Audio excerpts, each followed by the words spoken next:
IBM quits facial recognition and urges debate on its use by law enforcement. London IBM is cancelling its facial recognition programs and calling for an urgent public debate on whether the technology should be used in law enforcement. In a letter to Congress on Monday, IBM CEO Arvind Krishna said the company wants to work with lawmakers to advance justice and racial equity through police reform, educational opportunities and the responsible use of technology. "We believe now is the time to begin a national dialogue on whether and how facial recognition technology should be employed by domestic law enforcement agencies," he said, noting that the company no longer offers general-purpose facial recognition or analysis software. IBM firmly opposes and will not condone uses of any technology, including facial recognition technology offered by other vendors, for mass surveillance, racial profiling, violations of basic human rights and freedoms, or any purpose which is not consistent with our values, he added. Krishna is of Indian origin and IBM's first CEO of color. His predecessor, Ginni Rometty, was the company's first female CEO.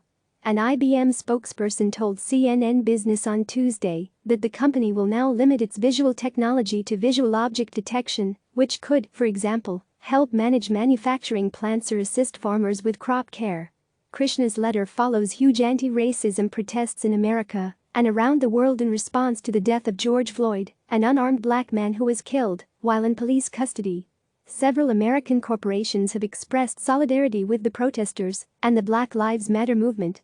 But companies have been called on to take more concrete steps to combat racial injustice, such as hiring and promoting more black executives.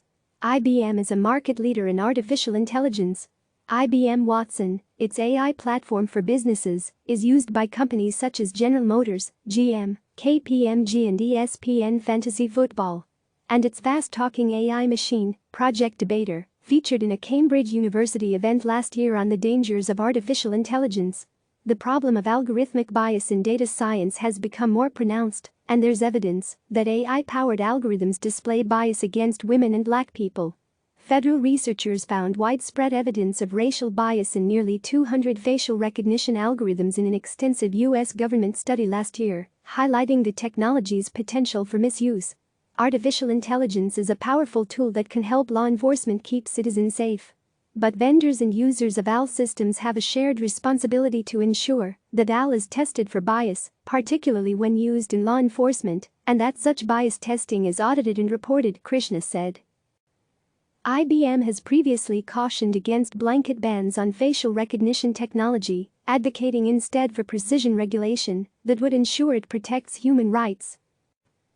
National policy should encourage the use of technology that brings greater transparency and accountability to policing, such as body cameras, Krishna added.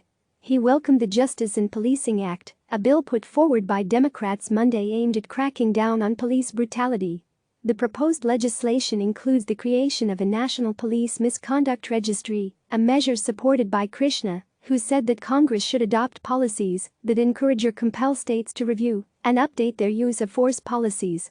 Addressing the need to expand educational and economic opportunities for communities of color, Krishna urged Congress to consider increasing the reach of Pell Grants in Pathways in Technology, P-TECH. The P-TECH program, developed by IBM in 2011, enables students to earn both a high school diploma and associate's degree in science, technology, engineering and math, STEM, without incurring student debt. It has a focus on students of color in areas of the United States that are poorly served by education.